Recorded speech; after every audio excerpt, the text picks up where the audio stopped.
Bonjour, je suis Frédérique Restin-Billet, la propriétaire et la fondatrice de la maison Sajou. Alors aujourd'hui, je vais vous emmener faire un petit voyage dans le monde merveilleux des catalogues des grands magasins. Donc cette petite incursion dans cet univers est liée à de l'actualité. En fait, il y a eu à Paris une merveilleuse exposition sur les grands magasins qui s'est tenue au musée des arts décoratifs. Elle est fermée depuis, elle est terminée depuis le mois d'octobre. En revanche, il y en a une qui dure toujours, qui est à la Cité de l'Architecture, au Palais du Trocadéro. Alors évidemment, elle est un petit peu plus tournée sur le côté architectural des grands magasins, mais elle est également absolument passionnante et on y découvre des choses merveilleuses. Donc, ce qu'il faut savoir, c'est que ces grands magasins, ils sont nés, tout du moins à Paris, dans un contexte bien particulier, qui est le contexte du Second Empire. Napoléon III, qui avait été, lors de son exil, impressionné par la modernité de Londres, a décidé de s'inspirer de cette belle capitale pour faire de Paris une ville moderne et prestigieuse. Donc pour ça, il a confié cette mission, et pas une petite mission, au baron Haussmann, qui a donc fait de Paris cette ville aérée, tracée de grandes rues, avec vraiment de l'espace, des espaces verts, voilà.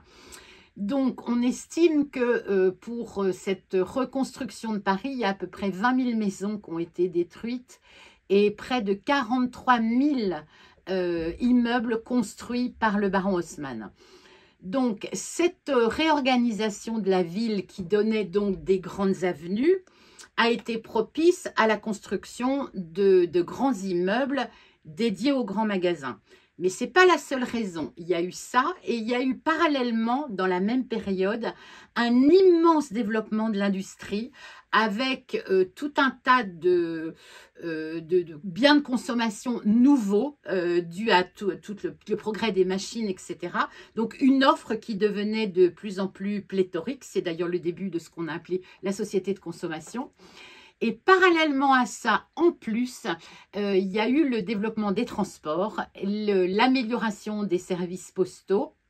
Donc, tout ça a conduit à ce que les marchandises puissent venir dans les grands magasins et qu'elles puissent être offertes dans les grands magasins. Donc, ces grands magasins ont apporté dans la consommation une révolution qu'on a un petit peu de mal à percevoir aujourd'hui. Donc, leur grand principe, c'était une profusion de marchandises. L'entrée était libre, c'est-à-dire qu'on pouvait venir s'y promener sans nécessairement acheter.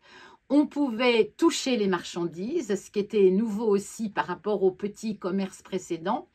Mais autre point très important, donc on a du mal à se figurer aujourd'hui, c'est que les prix étaient affichés, donc les articles étaient étiquetés et ils étaient à prix fixe, c'est-à-dire que le prix n'était pas déterminé à la tête du client comme ça se faisait autrefois dans des magasins plus petits. Donc ça, c'était vraiment une révolution. Donc, le principe des grands magasins, c'était de vendre beaucoup en faisant de petits bénéfices. Donc, pour arriver à vendre encore plus, rapidement a émergé l'idée de vendre par correspondance. Et qui dit vendre par correspondance, dit évidemment édition de catalogue. Donc, il en a existé vraiment beaucoup. Moi, j'en ai quelques-uns que je vais vous montrer, dont certains qui sont assez anciens. Donc, le principe de ces catalogues, c'était qu'ils étaient expédiés. Donc, vous avez ici un catalogue, par exemple, pour la Samaritaine.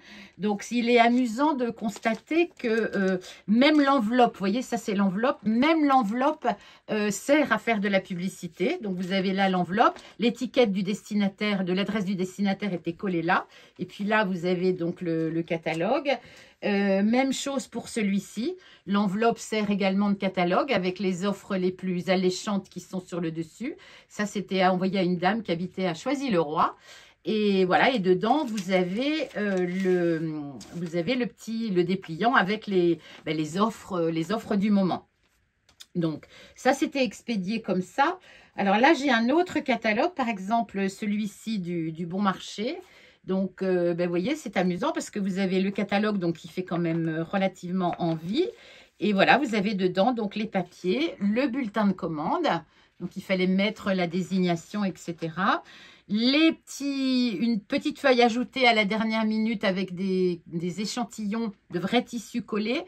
Je vais faire une autre vidéo sur ces carnets échantillonnés parce que j'en ai beaucoup et il y a des choses assez amusantes à voir. Et puis voilà, et puis les offres du moment qui étaient rajoutées au dernier moment. Donc là, vous avez comment prendre les mesures soi-même parce que les grands magasins ne négligeaient aucun effort pour aider leur clientèle à distance. Donc voilà pour ce catalogue du bon marché. Donc, dans mon blog, sur notre site, vous trouverez le lien en bas dans la description de cette vidéo. J'ai fait un article assez précis sur justement le contexte de la création des grands magasins, les principaux grands magasins dans le monde. Vous verrez, il y a des belles affiches, j'ai mis des belles images, une petite histoire de chaque magasin. Et puis, donc, tout un tas d'informations, à mon avis, qui vont vous intéresser si vous êtes sensible à ce domaine de la mercerie ancienne. Donc, à partir de maintenant, je vous invite à feuilleter ces catalogues avec moi.